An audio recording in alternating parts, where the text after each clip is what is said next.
Step 1, you decide you want to learn music. Maybe you saw someone playing piano at a coffee shop looking all sophisticated. Maybe you want to impress someone. Or maybe you just watched Whiplash and thought, I could totally do that. Step 2, realize you absolutely cannot do that. That guy practiced 12 hours a day and had a psychotic instructor throw chairs at him.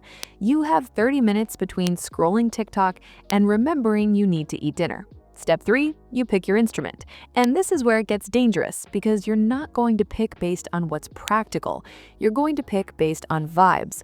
Piano seems classy, guitar is portable, drums are cool, but your neighbors will hate you. Saxophone makes you feel like you're in a noir film. You end up choosing something, and spoiler alert, they're all hard. Next up, the first week. Everything sounds terrible. You're playing hot cross buns on whatever instrument you picked, and it sounds like a dying animal. Your family asks if you're okay. You're not, but you keep going because you just spent money on this thing. Then comes the metronome, this little device that will haunt your dreams. You think you have rhythm until this mechanical demon tells you that you've been rushing every single measure. You'll spend hours trying to play something at 60 BPM and failing. And the clicking, the endless clicking. You'll hear it in your sleep. Around month 2, you hit the first plateau. You learned a few songs, you can play some scales, and now nothing. You're stuck. This is where most people quit. They think they've hit their limit, but really, you just need to learn music theory, which sounds scary, but it's just understanding why things sound good together.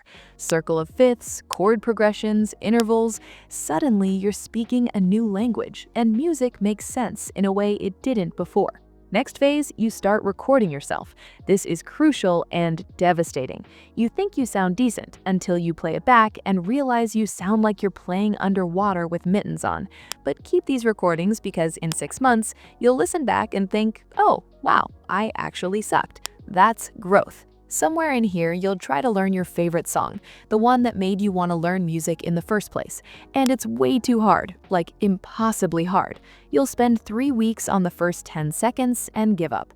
That's fine, come back to it in a year. You're building up to it. The rhythm game phase. You discover apps and games that teach music, and suddenly you're gamifying your practice. Synthesia for piano, musician, whatever.